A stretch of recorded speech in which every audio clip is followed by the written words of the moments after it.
Good morning everyone. पिछले 3 lecture में हमने फोर्स, फ्रिक्शन और प्रेशर के बारे में डिटेल में पढ़ा। आज उन्हीं बेसिस पे हम एमसीक्यू करने जा रहे हैं। तो चलिए शुरू करते हैं। हमारा फर्स्ट क्वेश्चन है, अ पुश और pull on an object is called. किसी भी ऑब्जेक्ट के ऊपर धक्का देना या उसको खींचना क्या कहा जाता है? वो है force. Two forces in opposite direction, the net force is। Opposite direction में जो दो फोर्स लग रही हैं तो वहां पर नेट फोर्स कैसे निकाली जाती है? Bye the difference between the two forces. और अगर सेम डायरेक्शन में दो फोर्स लग रही हैं, इस केस में अगर हमें नेट फोर्स निकालनी है तो हम निकालेंगे by the addition of both forces, और यहां निकालेंगे by the difference of both forces. Next is force changing shape. मतलब कि इनमें से कौन सा ऐसा एग्जाम्पल है जो हमें ये बताएगा कि फोर्स ने यहां पर उसकी पोजीशन चेंज की है? रोलिंग डफ। डफ को तुम रोल करोगे तो क्या वो अपनी शेप चेंज करेगा? बिल्कुल करेगा। प्रेसिंग रबर बॉल, एक बॉल को तुम प्रेस करोगे तो भी वो अपनी शेप चेंज करेगा। क्ले मॉडल, जिससे बच्चे खेलते हैं, अलग अलग शेप बनाते हैं। तो हमारा आंसर क्या आ जाएगा? All of these. हर तीनों के अंदर क्या होगा? फोर्स लगाने के बाद ऑब्जेक्ट अपनी शेप को चेंज कर लेगा। Next is rolling ball slow down due to. जो बॉल मूव कर रही है वो अपने आप एक टाइम के बाद स्लो डाउन हो जाती है। ऐसा क्यों? Because of A friction. Friction क्या है? अपोजिट डायरेक्शन में लगने वाली फोर्स। जैसे ये बॉल है और ये बॉल आगे की तरफ मूव करना शुरू कर रही है तो जो अर्थ सरफेस है वो बॉल को पीछे की तरफ खींचता है। जब इस पे कोई भी एक्सटर्नल फोर्स नहीं लगेगी तो एक टाइम के बाद ये जाके स्लो डाउन हो जाएगी। तो किसकी वजह से? फ्रिक्शन की वजह से ये रोलिंग बॉल स्लो डाउन हो जाएगी। Next is friction always act. Friction हमेशा कब एक्ट करता है? Always in opposite direction. Option क्या है? Any direction, along motion, perpendicular या फिर अपोजिट टू द मोशन। तो answer will be opposite to the motion. ये हम पहले पढ़ के भी आए हैं कि जो फ्रिक्शन है वो हमेशा मोशन की डायरेक्शन से अपोजिट डायरेक्शन में लगता है।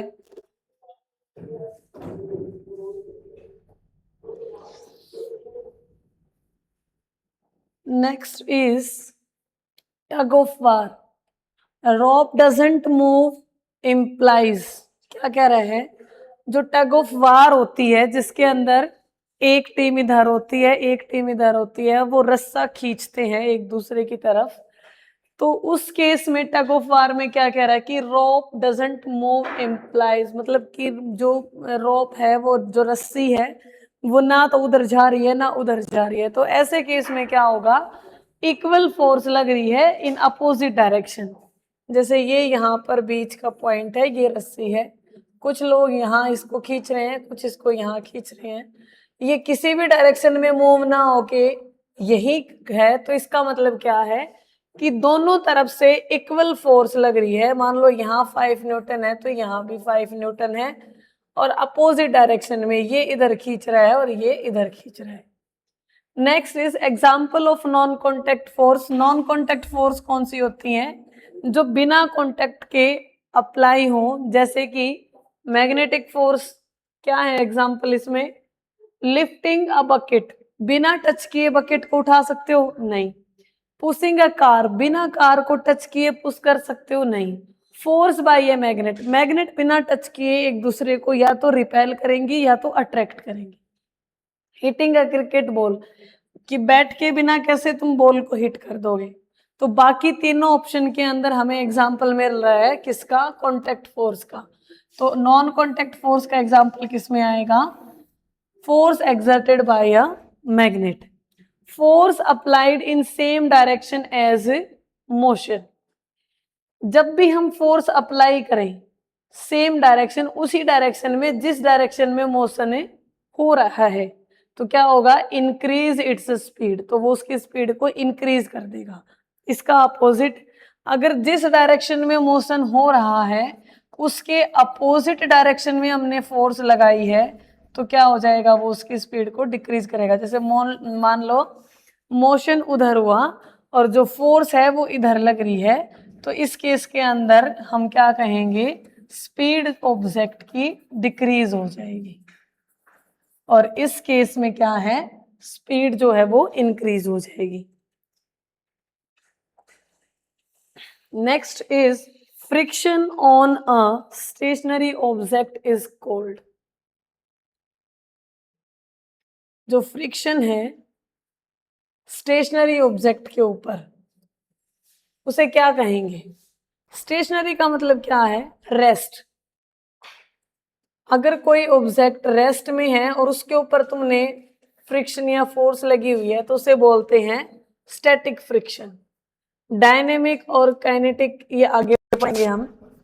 नेक्स्ट है strength of a force is expressed by its. Strength, power कितनी है फोर्स की, ये किससे रिप्रेजेंट करेंगे, बाय द मैग्नीट्यूड। कितनी फोर्स है ये मैग्नीट्यूड रिप्रेजेंट करेगा। Next is pressure is define as. Pressure क्या होता है, लास्ट लेक्चर में हमने पढ़ा था, pressure is a force per unit area, या एरिया पर यूनिट फोर्स नहीं होता, फोर्स पर यूनिट वॉल्यूम पर फोर्स नहीं होता, फोर्स पर यूनिट वॉल्यूम नहीं होता। तो आंसर क्या आ जाएगा, pressure is equal to force per unit area. Largest pressure which position, इन चारों पोजीशन में से कौन से पोजीशन में हम लार्जेस्ट प्रेशर लगा पाएंगे। प्रेशर लार्जेस्ट तब होता है जब एरिया मिनिमम होगा। एरिया मिनिमम किस में है, 1 फीट, 2 फीट, लाइंग या सिटिंग, मतलब लेटे हुए हैं, बैठे हुए हैं, एक पैर पे खड़े हैं या दोनों पैरों पे खड़े हैं। इन चारों कंडीशन में से कौन सी कंडीशन में प्रेशर सबसे ज्यादा होगा, उस कंडीशन में जिस कंडीशन में एरिया सबसे कम होगा। तो किस में है, बाय 1 फीट, जिसमें एक पैर से खड़े हैं उसे, उस कंडीशन में एरिया सबसे कम है तो प्रेशर सबसे ज्यादा। ऐसा यूनिट ऑफ प्रेशर क्या है, न्यूटन, जूल, पास्कल या वाट। ऐसा unit of pressure is pascal. हमने पढ़ा था कि बड़ा ही प्रेशर देने के बाद इस बच्चे ने क्या किया है, पास होने लायक नंबर लिए हैं, तो प्रेशर की यूनिट क्या है, पास्कल। न्यूटन किसकी यूनिट है भाई, फोर्स की। जूल किसकी है, वर्क की। पास्कल तुमने पढ़ लिया। वाट किसकी है, पावर की। इसको याद रख सकते हो, जिसके पास पावर होती है वही वाट लगा सकता है। Next is atmospheric pressure is caused by. Atmosphere pressure किस वजह से होता है, weight of atmosphere, earth rotation की वजह से, टेम्परेचर की वजह से, या विंड स्पीड की वजह से। तो अर्थ के एटमॉस्फेयर के वेट की वजह से, तो क्या आ जाएगा, weight of A atmosphere. Next is liquid pressure versus depth. मतलब कि लिक्विड के प्रेशर में और डेप्थ में क्या रिलेशन है, मतलब डेप्थ ज्यादा होगी तो प्रेशर पे क्या फर्क पड़ेगा, डेप्थ कम होगी तो प्रेशर पे क्या फर्क पड़ेगा। डायरेक्टली प्रोपोर्शनल है। दैट मीन्स अगर डेप्थ को बढ़ा दिया तो लिक्विड प्रेशर भी बढ़ेगा, और डेप्थ को कम किया तो लिक्विड प्रेशर भी कम हो जाएगा। हमने एग्जाम्पल किया था ना कि एक बोतल है, उस बोतल के अंदर हमने छेद कर दिए, और सबसे नीचे वाला जो छेद है वहां पर जो पानी बाहर एग्जर्ट होगा वो ज्यादा प्रेशर के साथ निकलेगा,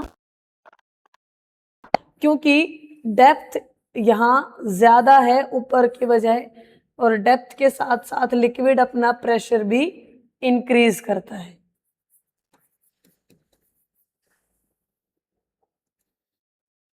next is a knife cuts better when it's as is।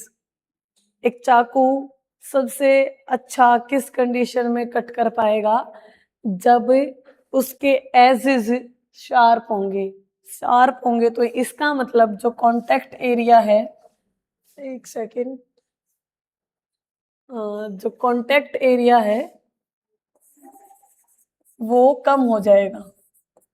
Contact area less होगा, एरिया लेस होगा तो प्रेशर ज्यादा होगा। तो किस कंडीशन के अंदर वो अच्छे से कट कर पाएगा?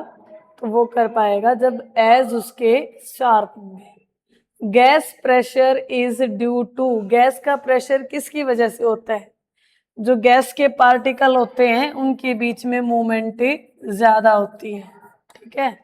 मूवमेंट ज्यादा होने की वजह से वो कोलिजन शो करते हैं विद वॉल्स। विद वॉल्स, किसकी वॉल्स? कंटेनर की वॉल्स। वो कंटेनर के साथ, यानी जिस भी बर्तन में हमने गैस को फिल कर रखा है उस बर्तन में जो दीवारें हैं उसके साथ ये पार्टिकल फोर्स एक्सर्ट करते हैं, जिसकी वजह से गैस के अंदर एक प्रेशर बिल्ड हो जाता है। Next is pressure to our advantage. Example, इन चारों कंडीशन में से किस कंडीशन के अंदर प्रेशर हमारी एडवांटेज की तरह काम कर रहा है, यानी हमें फायदा दे रहा है? तो जब ट्रैक्टर के जो टायर है अगर उनको चौड़ा कर दिया जाए तो जो प्रेशर है वो हमारे लिए होगा, बेनिफिशियल होगा। ऐसा क्यों? क्योंकि यहाँ पर एरिया ज्यादा हो जाएगा। एरिया ज्यादा होने की वजह से प्रेशर कम होगा, ठीक है। Next is pressure at bottom of liquid container, क्या होगा? ज्यादा होगा देन एटमॉस्फेयर। क्यों? क्योंकि लिक्विड के कंटेनर के अंदर क्या हो रहा है, नीचे डेप्थ के साथ साथ प्रेशर इंक्रीज हो। Force applied perpendicular to the surface of is, मतलब किसी भी सरफेस के ऊपर तुम परपेंडिकुलर डायरेक्शन में फोर्स लगाओगे तो उसे क्या बोलेंगे? उसे बोलते हैं प्रेशर। प्रेशर का फॉर्मूला क्या है? Force per unit area. ऐसा यूनिट क्या होती है? Pascal. Next is friction. What increase friction? क्या चीज करें जिससे फ्रिक्शन इंक्रीज हो जाए?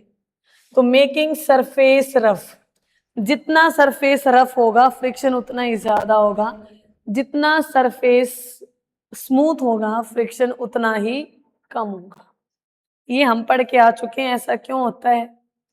Next is friction is a force that, friction एक तरह की फोर्स है जो क्या करती है? जो हमेशा अपोज करती है मोशन का।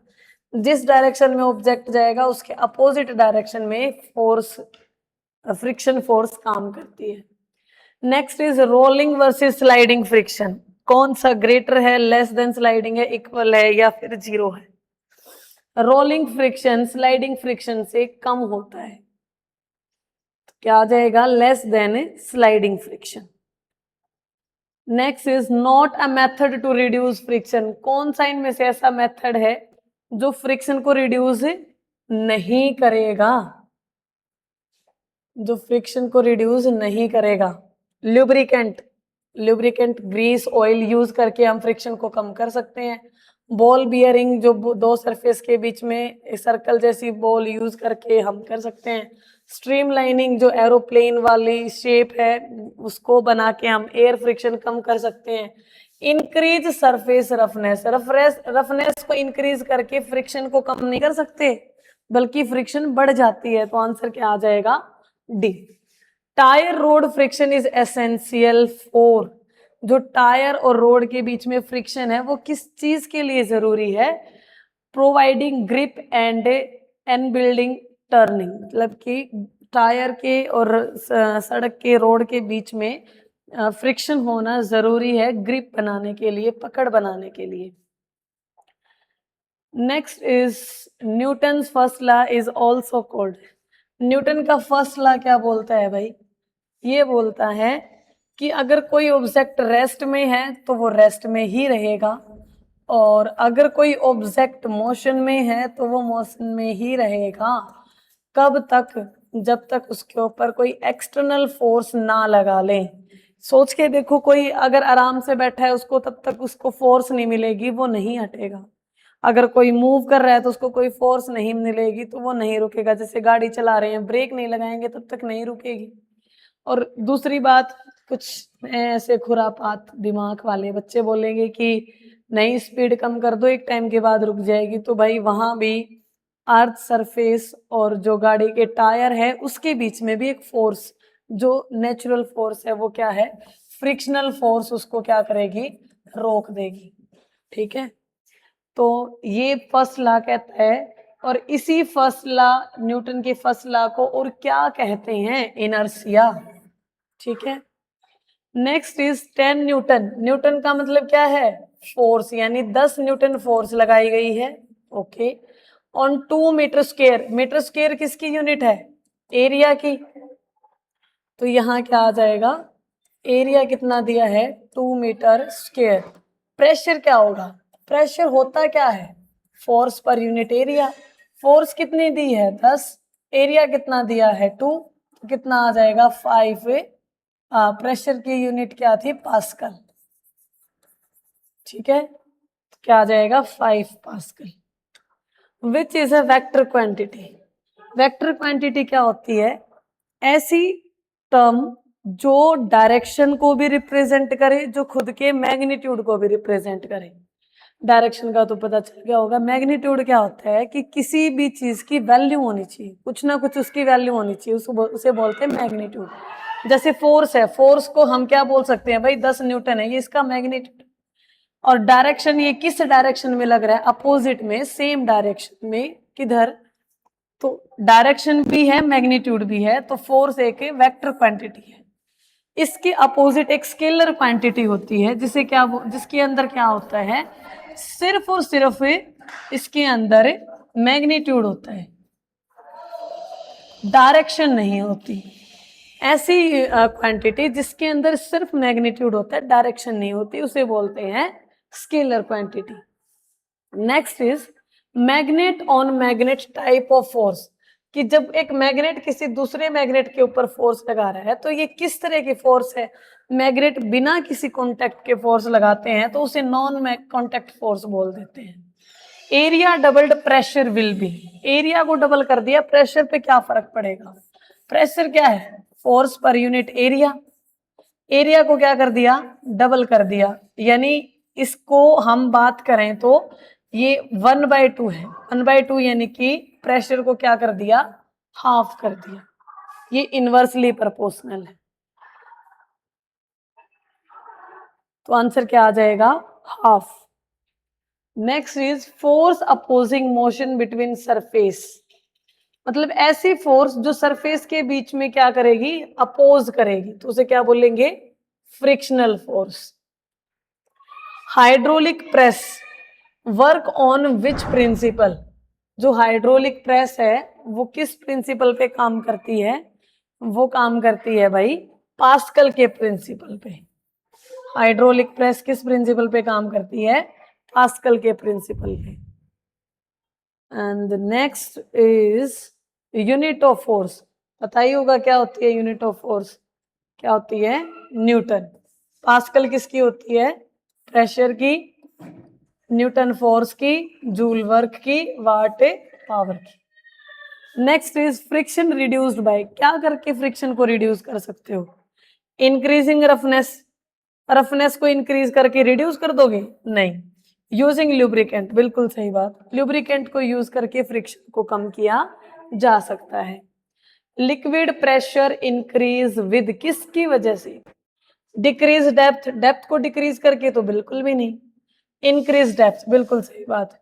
टेम्परेचर को कम करके भी नहीं और इंक्रीज सरफेस एरिया करके भी नहीं, तो आंसर क्या आ जाएगा? Increase in depth. गहराई बढ़ाने के साथ साथ क्या हो जाता है? प्रेशर भी इंक्रीज हो जाता है। Next is force of gravity on an object its force of gravity on an object, किसी भी ऑब्जेक्ट के ऊपर ग्रेविटी ने जो फोर्स लगाया है वो क्या है? उसका वेट है। Sharp needle pierces easily because, मतलब शार्प नीडल जो शार्प मतलब नुकीली जो नीडल है वो आसानी से आर पार हो जाती है, वो किसकी वजह से? उसका एरिया स्मॉल होता है तो उसको लार्ज प्रेशर, उसका एरिया स्मॉल होने की वजह से लार्ज प्रेशर लग जाता है, इसलिए वो इजली मूव हो जाती है। What is static friction? Static friction क्या है? कहाँ है example of static friction? Car moving on a road, move कर रही है, स्टैटिक कैसे हो गया? Book resting on table, book को टेबल पे रखा हुआ है, बिल्कुल सही है। Ball rolling down, ball move कर रही है, कैसे हो गया? पर्सन वॉकिंग, पर्सन चल रहा है, तो ये भी स्टैटिक नहीं हुआ, तो आंसर क्या आ जाएगा? Book resting on A table. Next is liquid pressure depth on, sorry depend on, जो लिक्विड का जो प्रेशर है वो किस चीज पे डिपेंड करता है? शेप ऑफ कंटेनर नहीं, डेंसिटी एंड डेप्थ, बिल्कुल डेप्थ के साथ इंक्रीज होता है और डेंसिटी के साथ भी इंक्रीज होता है। टेम्परेचर पे नहीं फर्क पड़ता, वॉल्यूम पे फर्क नहीं पड़ता। Force to overcome static friction is, एक ऐसी फोर्स जो स्टैटिक फ्रिक्शन से निकलने के लिए लगाई जाती है, उस फ्रिक्शन को हम क्या बोलते हैं? Limiting friction. लिमिटिंग फ्रिक्शन कब होता है? जब मैक्सिमम स्टैटिक फ्रिक्शन हो जाए, ऐसा केस जिसके अंदर मैक्सिमम स्टैटिक फ्रिक्शन हो। ठीक है, मैक्सिमम स्टैटिक फ्रिक्शन क्या? जैसे वॉल है, उसको हम धक्का देना शुरू कर रहे हैं, वो हमसे नहीं हिलेगी, वो है स्टैटिक फ्रिक्शन। लेकिन ऐसा तो है नहीं कि हम वॉल को रिमूव ही नहीं कर सकते। एक एक्सट्रीम फोर्स जिसके ऊपर जाके वॉल रिमूव हो जाए, मैक्सिमम स्टैटिक फोर्स, उसे बोलते हैं हम लिमिटिंग फ्रिक्शन। स्टैटिक फ्रिक्शन सबसे ज्यादा होता है, इससे भी ज्यादा होता है लिमिटिंग फ्रिक्शन। क्यों? क्योंकि मैक्सिमम स्टैटिक ही तो लिमिटिंग फ्रिक्शन होता है, इसीलिए सबसे ज्यादा होता है लिमिटिंग फ्रिक्शन, उसके बाद होता है स्टैटिक फ्रिक्शन, उसके बाद काइनेटिक, उसके बाद rolling friction. Always remember this order. ठीक है, तो आज के लिए इतना ही, आई थिंक कंप्लीट हो गए होंगे। कल हम शायद नेक्स्ट चैप्टर शुरू करेंगे और वो होगा शायद लाइट चैप्टर। तो मिलते हैं कल। Thank you so much.